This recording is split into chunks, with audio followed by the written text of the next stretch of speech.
Gears of War 1, it holds a special place, and it was the start of something special. A lot of the games at the time were run and gun, this idea of the first-person shooter where you can strafe and dodge bullets. So this idea of being reliant on cover was this idea of pop and stop. You have to stop and pop up and shoot, like you have to kind of move yourself between cover and cover. Gears is a feel.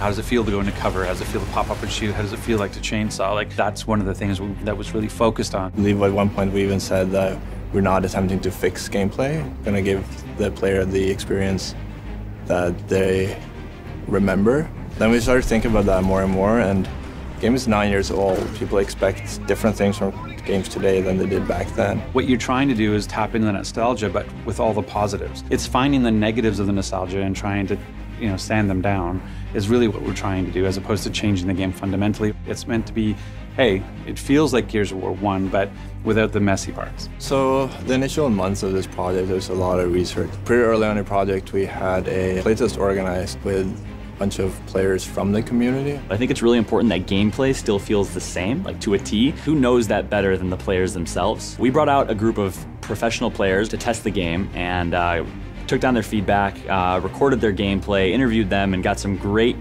perspective on what the game feels like. Does it feel like that original Gears of War 1 experience? Getting back to the roots of Gears of War was just really nostalgic for me. Playing in those environments again, ripping the sweet headshots and the guns felt really good. Right. So, getting back on some of those classic maps with the revised mechanics that came from some of the future titles, it's just an awesome package. I think that the vets are going to really appreciate it and come back to the game. For the new players, I hope that they see this game and like, wow.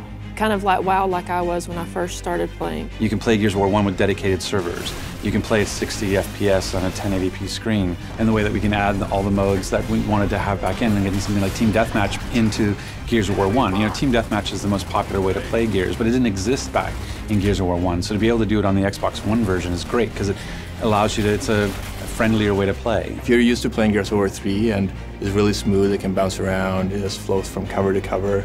You go back and play Gears of War 1, that's not really how it works. It's easy to get snagged at like piece of collision or just getting stuck in cover. Cover is evolved from 1, 2, and 3. There's certain things you have to do to make those types of improvements where it feels like it's current gen, or you don't want to feel like, oh wow, I went from Gears 3 and stepped all the way back. But things like, oh, I don't get stuck as often, and oh, the controls work the way I expect them to, that makes total sense. We had to go and look at, okay, selectively and surgically, what are the right improvements to bring back so that we gain those advantages and those learnings from Gears of War 3, but we don't lose the feel of Gears of War 1. And I think we've really done that. The first time I think where we actually had a 4 versus 4 match and we played it, and it just felt really good all of a sudden. It's like, holy shit. And then afterwards when I looked at performance stats and it was just steady 60, and that's where you just feel like, holy smokes, this feels so nice. And yeah, it'll be something I won't forget.